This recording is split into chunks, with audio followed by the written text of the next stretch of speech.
नमस्कार दोस्तों। फिर से आप सबका जीडीपी कॉर्नर की इस सेशन में बहुत बहुत स्वागत है। दोस्तों, आज हम नए डिप्यूटी मैनेजर के रिलेटेड बहुत ही इंपॉर्टेंट एंड बहुत ही इंटरेस्टिंग भर्ती जो है वो देखने वाले हैं और उसी के रिलेटेड सारी इंफॉर्मेशन भी है आज की इस वीडियो में आपको पता चल जाएगी। इसलिए वीडियो के लास्ट तक बने रहिएगा ताकि सारी इंफॉर्मेशन जो आपको पता चल जाए कि इसके लिए आवेदन कैसे करना है, पात्रता क्या क्या लगेगी, सारी चीजें। ओके।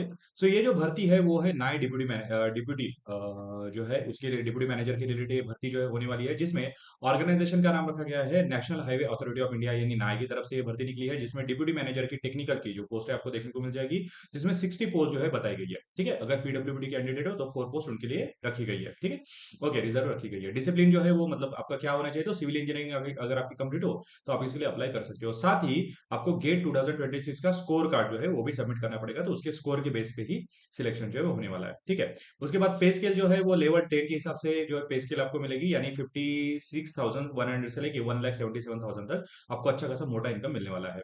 सर्विस एलिजिबिलिटी क्या रहेगी, तो ऑल इंडिया के लिए आप अप्लाई कर सकते हो और सर्विस बॉन्ड जो है वो 5 साल का जो है 5 लाख रुपए का रहेगा, यानी 3 साल तक आपको काम वहां पे करना पड़ेगा। अगर 3 साल के पहले आप जो छोड़ के चले जाते हो तो आपको 5 लाख रुपए भर के जो है वो देना पड़ेगा। इसलिए आपको 3 साल कंप्लीट करने ही पड़ेंगे, कुछ भी हो जाए आप इसका बॉन्ड जो है वो नहीं तोड़ सकते। अगर आपने इनका बॉन्ड जो है वो तोड़ दिया तो आपको 5 लाख रुपए जो भर के देने पड़ सकते हैं, इसलिए इसका बॉन्ड मत तोड़िएगा। ओके। उसके बाद एप्लीकेशन मोड जो है पूरी तरह ऑनलाइन है, ऑफिशियल वेबसाइट पे जाके आप अप्लाई कर सकते हो। इस ऑफिशियल वेबसाइट की जो लिंक है, ऑफिशियल जो लिंक है वो मैं डिस्क्रिप्शन बॉक्स में डाल दूंगा। ओके। ओपनिंग डेट क्या रहेगी सर, तो ओपनिंग डेट ऑनलाइन रजिस्ट्रेशन की है 15/5/2026 से मतलब फॉर्म जो स्टार्ट होने वाले हैं, और लास्ट डेट रहने वाली है 15/6/2026 तक, यानी एक महीना आपको मिलने वाला है फॉर्म भरने के लिए। ठीक है। उसके बाद एजुकेशन क्वालिफिकेशन की जो डेट है वो है 31/8/2026, यानी इस वक्त तक आपको सारे डॉक्यूमेंट, मतलब आपका इंजीनियरिंग चल भी रहा है तो भी आप अप्लाई कर सकते हो, बट सारे डॉक्यूमेंट इस लास्ट वक्त तक जो है आपको सबमिट करने ही है। ठीक है। उसके बाद जगह कितनी है, तो ओपन कैटेगरी के लिए 26 पोस्ट है। ठीक है, एससी यानी शेड्यूल कास्ट के लिए 9 पोस्ट है, एसटी यानी शेड्यूल ट्राइब के लिए 4 पोस्ट है, ओबीसी के लिए 16 पोस्ट है, ईडब्ल्यूएस के लिए 5 पोस्ट जो है रखी गई है।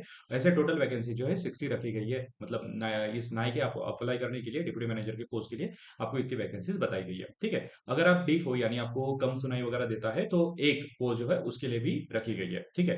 अगर स्पेशल लर्निंग डिसेबिलिटी यानी आप पढ़ने में कोई दिक्कत वगैरह होती है, मेंटल इलनेस है, तो उनके लिए 2 पोस्ट जो है रखी गई है, और मेंटल डिसेबिलिटी यानी एमडी के लिए जो है एक पोस्ट जो है वो रखी गई है। ठीक है, तो ये काफी अच्छी इंफॉर्मेशन यहाँ पे बताई गई है। ठीक है। उसके साथ एजुकेशन क्वालिफिकेशन क्या क्या लगने वाला है, तो आपका वो जो एजुकेशन क्वालिफिकेशन होगा वो बैचलर डिग्री होनी चाहिए सिविल इंजीनियरिंग में कोई भी अच्छी यूनिवर्सिटी से, रिकॉग्नाइज यूनिवर्सिटी से, और गेट 2026 का जो स्कोर है वो भी कंपलसरी बताया गया है। ठीक है, ये आपको ध्यान में रखना है। और स्पेशल एक छोटी सी नोट ध्यान में रखनी है कि कैंडिडेट का अगर रिजल्ट जो है पेंडिंग में है, कैंडिडेट के जो अभी तक रिजल्ट जो है सिविल इंजीनियरिंग का या गेट स्कोर का रिजल्ट अभी तक आया नहीं है, तो 30/8/2026 तक आपको जो है रिलैक्सेशन दिया जाएगा। उस वक्त तक आपको डॉक्यूमेंट जो है सबमिट करने हैं। मान लीजिए कि अगर आपका पास नहीं होता है, स्कोर नहीं आता है, या सिविल इंजीनियरिंग नहीं होती है कंप्लीट 31/8/2026 तक, और आप डॉक्यूमेंट सबमिट नहीं कर पाते हो, तो आपको वहां से निकाला भी जाएगा, बट उनकी तरफ से निकाला जाएगा। आप जो है सामने से नहीं निकल सकते, अगर सामने से निकल गए तो आपको बॉन्ड जो है आप तोड़ते हो, ऐसा उसका मतलब होता है। ठीक है। उसके बाद जो एज रिलैक्सेशन है, यानी एज जो क्राइटेरिया लगने वाला है उसके लिए ध्यान में रखना है कि जो एज लगने वाला है उसके लिए जो एससी एसटी के लिए 5 साल का रिलैक्सेशन मिल जाता है, और ओबीसी यानी जो ओपन कैटेगरी है उसके लिए 30 साल बताया गया है, तो 5 साल का रिलैक्सेशन मिल जाता है, तो 35 ईयर तक आप अप्लाई कर सकते हो अगर आप एससी एससी कैंडिडेट हो। ओबीसी कैंडिडेट हो तो 3 साल का रिलैक्सेशन मिल जाता है, यानी 33 ईयर तक आप अप्लाई कर सकते हो।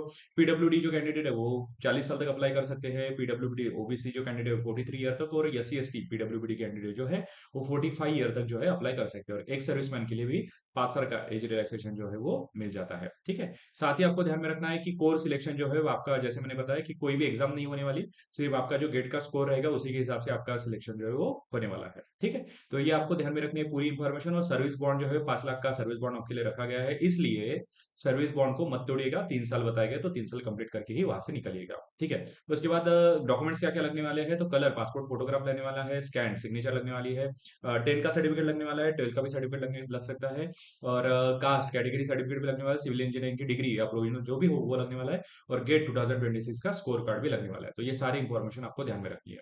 तो अगर आपको नाई में अप्लाई करना है तो ये सारी इंफॉर्मेशन के साथ आप अप्लाई कर सकते हो। अप्लाई करने की लिंक डिस्क्रिप्शन बॉक्स में आपको मिल जाएगी। ठीक है, तो ये थी पूरी इंफॉर्मेशन। शायद आपको पूरी इंफॉर्मेशन समझ में आ चुकी होंगी। अगर समझ में आई हो तो लाइक शेयर जरूर कर दीजिएगा, अपने दोस्तों के साथ शेयर कर दीजिएगा, और चैनल पे नए हो तो चैनल को भी सब्सक्राइब जरूर कर लीजिएगा। अभी मिलते हैं अगले वीडियो में, तब तक अपना ध्यान रखिएगा।